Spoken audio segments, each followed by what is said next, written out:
Hey guys, welcome back to my channel. Episode 6 की starting में हम यूमिन को देखते हैं जो कि वापस आ गई होती है। हे पूछती है कि आप हो कौन, तो मिन बोलती है कि मैं बहुत टाइम बाद वापस आई हूँ, पर यहाँ कोई भी नहीं है, तुमसे बाद में मिलती हूँ। ये बोलकर वो चली जाती है। सुंजा और हे के पास मैसेजेस आने लगते हैं जहाँ हमें पता लगता है कि उस वीडियो की वजह से बहुत सारे टीम मेंबर्स ने टीम छोड़ दी है और बस कुछ ही लोग बचे हैं। ये सब स्टेडियम में बैठे होते हैं और वहाँ वूचन आता है। वो उनको मोटिवेट करने की कोशिश करता है। वो बोलता है कि हम कम हैं, लेकिन कम होते हुए भी हम बहुत स्ट्रॉन्ग हैं। हम और मेहनत करेंगे क्योंकि फेस्टिवल आने वाला है और आप सबको एक न्यू सॉन्ग बनाना है फेस्टिवल के लिए। वूचन बताता है कि चीयर अप ग्रुप का ये ट्रेडिशन है कि हर साल वो न्यू सॉन्ग बनाते हैं। तो योंग बोलता है कि हम ये न्यू सॉन्ग बनाएंगे कैसे, तो वूचन बताता है कि स्कूल बैंड आपकी हेल्प करेगा। ये सब आपस में बात कर रहे होते हैं, बट सडनली सुनहो अचानक से बोलता है कि मैं ये टीम छोड़ रहा हूँ क्योंकि मुझे लगता है कि अब सब कुछ खत्म हो गया है। ये लोग स्टेडियम से बाहर आ जाते हैं तो योंग सुनहो से पूछता है कि क्या तुम सच में टीम छोड़ रहे हो, तो वो बोलता है हाँ। सुनहो से कोई लड़की मिलने आई होती है तो वो बाय बोलकर चला जाता है। सुंजा योंग से पूछती है कि ये कौन है,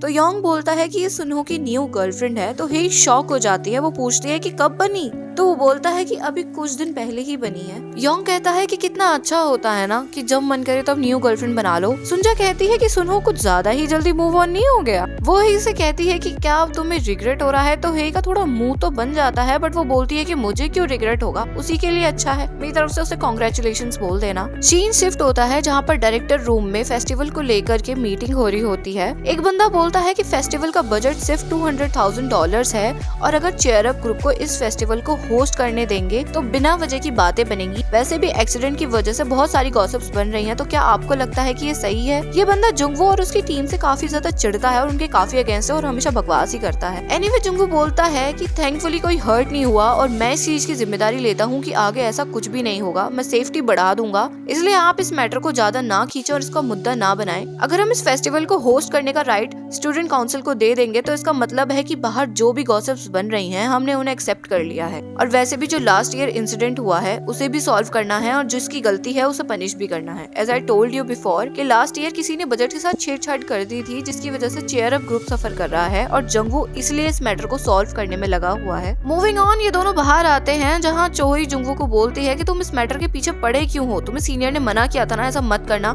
अगर तुम ऐसे करोगे तो प्लानिंग टीम भी हमें सपोर्ट नहीं करेगी, तो हम फेस्टिवल के लिए प्रिपरेशन करेंगे कैसे। चोही जुंगवो की इस हरकत से बिल्कुल खुश नहीं होती है, बट जुंगवो बोलता है कि मैं ये सब ठीक करके ही रहूंगा और जितना जल्दी हो सके मैं इन सब चीजों को खत्म कर दूंगा। अगले सीन में हे खुद से ही बातें कर रही होती है कि खुद ही तो सुनहो ने उसको मना किया था कि वो डेट ना करे और अब उसने खुद ही गर्लफ्रेंड बना ली। हे खुद से कहती है कि मुझे एवं ही इसके लिए बुरा लग रहा था। सामने से जुंगवो आ रहा होता है तो वो देखता है कि साइड से कोई बंदा स्केट राइड करता हुआ आ रहा है और उसको लगता है कि वो हे को हार्म कर देगा। वो हे को बचाने के लिए भागता है और भागकर वो हे को बचाने की कोशिश तो करता है, बट उसे नीचे ही गिरा देता है और वो बंदा जो स्केट पे होता है वो बेचारा तो चुप निकल लेता है। हे नीचे गिरते ही बोलती है कि तुम कर क्या रहे हो, तो वो बोलता है कि मैं तो बस तुम्हें बचाने की कोशिश कर रहा था, मुझे लगा कि तुम्हें खतरा है। तो वो बोलती है कि मुझे तुमसे ज्यादा खतरा है। जुंगवो उसे उठाता है और उसे पूछता है कि अब तो तुम्हारे पास मैसेजेस नहीं आ रहे हैं ना, अब तो सब कुछ ठीक है ना, तो वो बोलती है नहीं हम नहीं आ रहे। तो जुंगवो बोलता है कि तुम टाइम से घर जाया करो, ठीक है ना। तो हे बोलते हैं कि आप मुझसे ऐसे मत बोला करो वरना लोगों को लगेगा कि आप मेरे बॉयफ्रेंड हो, वैसे भी सबको लगता है कि मुझे स्पेशल ट्रीटमेंट दिया जा रहा है। और वो ये कहकर वहाँ से चली जाती है। जब वो जा रही होती है तो सामने से मिंजे आता है और मिंजे उससे कहता है कि मुझे तुमसे कुछ बात करनी है। तो हे शॉक हो जाती है कि तुम्हें मुझसे बात करनी है। ये दोनों साइड में जाकर बात करते हैं। मिंजे हे को योंग और उसके कॉन्ट्रैक्ट की फोटो दिखाता है, जिसे देख करके हे शॉक हो जाती है और उसे डिलीट करने की कोशिश करती है, बट मिंजे उसे करने नहीं देता। मिंजे उससे कहता है कि क्या बाकी के सीनियर्स भी इसमें शामिल हैं या ये कॉन्ट्रैक्ट सिर्फ योंग और तुम्हारे बीच में ही है। तो वो कहती है कि नहीं नहीं, ये सिर्फ योंग और मेरे बीच में है और बाकी सीनियर्स को इस बारे में कुछ नहीं पता। मिंजे कहता है मन तो मेरा किया कि मैं तुम्हें एक्सपोज कर दूं, बट ये टाइम अभी सही नहीं है क्योंकि फेस्टिवल चल रहा है। मिंजे कहता है कि मैं बस तुम्हें इस हफ्ते का टाइम देता हूँ, या तो तुम इस टीम को छोड़ दो वरना जो तुम पैसे ले रही हो वो पैसे मत लो, क्योंकि तुम ये सब सिर्फ पैसे के लिए कर रही हो। क्या तुम्हें बिल्कुल अजीब नहीं लगता कि तुम खुद को चीयर अप ग्रुप का टीम मेंबर कहती हो? याद रखना बस सिर्फ मैं तुम्हें इस वीक तक का टाइम देता हूँ वरना चीजें और भी ज्यादा बुरी हो सकती है। हे मिंजे की बात सुनकर के काफी ज्यादा डर जाती है और सोचने लगती है कि अब उसे करना क्या चाहिए। मिंजे जब जा रहा होता है तो जुंगू मिंजे के पास मैसेज करता है कि अगर उसके पास कोई वैलिड रीजन होगा तो वो हे को खुद टीम से निकाल देगा। सीन शिफ्ट होता है और हे और उसकी मम्मी डिनर कर रहे होते हैं। हे अपनी मम्मी से पूछती है कि मम्मी अगर हमें 2 ऑप्शंस में से किसी एक को चूज करना हो तो वो हम कैसे चूज करेंगे। जहाँ उसकी मम्मी बोलती है तुम्हारे लिए दोनों में से जो सबसे ज्यादा इंपॉर्टेंट है तुम उसे चूज करो, तुम्हारे लिए इंपॉर्टेंट क्या है। तो वो बोलते हैं मेरे लिए इंपॉर्टेंट तो पैसा है। तो उसकी मम्मी कहती है तुम मेरी बेटी जरूर हो बट बहुत मटेरियलिस्टिक हो, मुझे तुम पर गर्व है। तो हे कहती है कि और क्या, पैसे से इंपॉर्टेंट क्या हो सकता है। तो उसकी मम्मी कहती है बस तो फिर हो गया डिसीजन। पर फिर भी हे काफी ज्यादा डाउटफुल होती है। अगले सीन में एक लड़का उसी सस्पिशियस पर्सन से बोलता है कि तुमने ये वीडियो क्यों अपलोड की, तुम्हें पता है कि तुमने कितनी बड़ी प्रॉब्लम क्रिएट कर दी है। तो वो लड़का सॉरी बोलता है। फिर वो बंदा कहता है कि तुम ये सब कुछ जो भी कर रहे हो ये सब बंद कर दो और बिल्कुल खत्म कर दो। तो वो लड़का मना कर देता है। वो कहता है कि अभी भी बहुत सारी चीजें ऐसी हैं जो रिवील होनी बाकी हैं। तो वो बंदा बोलता है कि अगर तुमने ये सब करना बंद नहीं करा तो हम तुम्हें ब्रॉडकास्टिंग टीम से निकाल देंगे। सीन हे पर शिफ्ट होता है जहाँ पर वो मिंजे से बोलती है कि मैं इस हफ्ते के बाद क्विट कर दूंगी और वो कहती है कि मुझे पैसों की बहुत जरूरत है। तो मिंजे बोलता है कि ठीक है और फिर वो वहाँ से जाने लगता है। हे बोलती है कि अगर मैं भी चली गई तो टीम मेंबर्स और भी ज्यादा कम हो जाएंगे, क्या ये सही है। तो वो बोलता है कि क्या तुम जानती हो मैंने ये स्कूल सिर्फ चेयर अप ग्रुप का मेंबर बनने के लिए ज्वाइन किया था। मेरा सिर्फ एक ही गोल था, चेयर अप ग्रुप का मेंबर बनना, और तुम ये सब सिर्फ पैसे के लिए कर रही हो। ये सही नहीं है। मैं जानता हूँ कि सब मेरी तरह सोच नहीं रख सकते, कम से कम चेयर अप ग्रुप पैसों के लिए तो ज्वाइन ना करे। वो ये सब कुछ उसे सुनाकर चला जाता है और हे थोड़ा अपसेट हो जाती है। सीन हे की और सुनहो की मम्मी पर शिफ्ट होता है जहाँ सुनहो की मम्मी बोलती है कि क्या तुम मेरा सामान ले आई। तो हे की मम्मी उसको बॉटल दिखाती है। सुनो की मम्मी जैसे ही उस बॉटल को लेने वाली होती है हे की मम्मी उसे उठा लेती है। वो कहती है कि जब हम खोई हुई चीज लौटाते हैं तो हमें रिवॉर्ड मिलता है ना। तो सुनो की मम्मी कहती है तभी तो मैं तुमसे डेली योगर्ट डिलीवर करा रही हूँ ना। तो हे की मम्मी उस बॉटल को देख के बोलती है कि क्या तुम ये सारी अकेले पियोगी। ये दोनों किसी जगह पर जाकर के दोनों साथ में ड्रिंक करने लगती हैं और अपने पुराने डेज याद करती हैं और इनकी बॉन्डिंग भी काफी ज्यादा अच्छी हो जाती है। सीन हे पर शिफ्ट होता है जहाँ वो सुंजा से बोलती है कि सुंजा अगर टीम में से एक और मेंबर चला जाए। तो वो बोलते हैं बिल्कुल भी नहीं, हम 3 लोग क्या स्टेज पर जाकर के क्लैपिंग करेंगे क्या,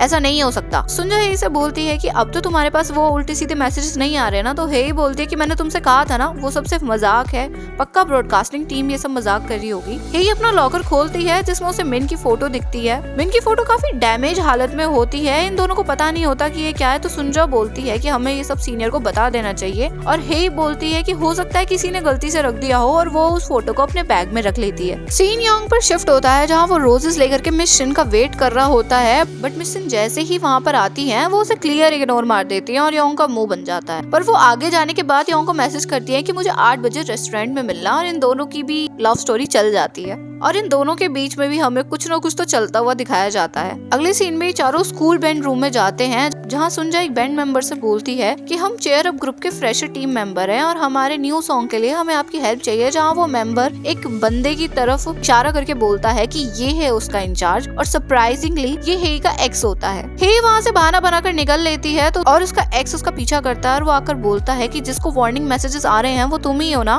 तुम्हें ये सब करने की जरूरत क्या है, तुम ये चेयर अप ग्रुप छोड़ दो ना। तो हे बोलती है ओह गॉड मैं बिल्कुल मिसअंडरस्टैंड हो गई थी, मुझे लगा कि तुम्हें मेरी चिंता हो रही है, मैं चेयर अप ग्रुप में रहूं ना रहूं इससे तुम्हें क्या। तो वो बोलता है मुझे सच में तुम्हारी चिंता हो रही है, हम स्ट्रेंजर्स थोड़ी ना है। तो वो बोलती है कि हम स्ट्रेंजर्स से भी बहुत ज्यादा बुरे हैं। वो बोलता है कि सुनो ने न्यू गर्लफ्रेंड बना रही है ना। वो कहते हैं कि हाँ। तो वो बोलता है मैंने तुमसे कहा था ना उससे दूर रहो। तो वो कहती है कि मैंने उससे सब कुछ अच्छे नोट पे खत्म किया है, वो तुम्हारी तरह जर्क नहीं है। वो उससे कहता है कि मैं तुम पर इसलिए ट्राई नहीं कर रहा कि तुम मुझसे अब नफरत करती हो, हम दोनों एक दूसरे से प्यार करते थे ना। वो उसको काफी इमोशनल वे में समझाने की कोशिश तो करता है बट वो जाने लगती है और वो बोलता है कि तुम्हें मेरा जैसा लड़का कभी नहीं मिलेगा। तो वो सरकास्टिक वे में बोलती है कि बिल्कुल सही, मुझे तुम्हारे जैसा लड़का बिल्कुल भी नहीं मिलेगा। वो वॉशरूम की तरफ इशारा करके बोलती है कि अब तुम यहाँ भी मेरे पीछे आओगे क्या। बेचारा हे का एक्स रियल में काफी ज्यादा ट्राई करता है। सीन सुनहो पर शिफ्ट होता है जहाँ पर वो अपनी गर्लफ्रेंड के साथ होता है। उसकी गर्लफ्रेंड बोलती है कि क्या हम मूवी चले। तो वो बोलता है हाँ चलो।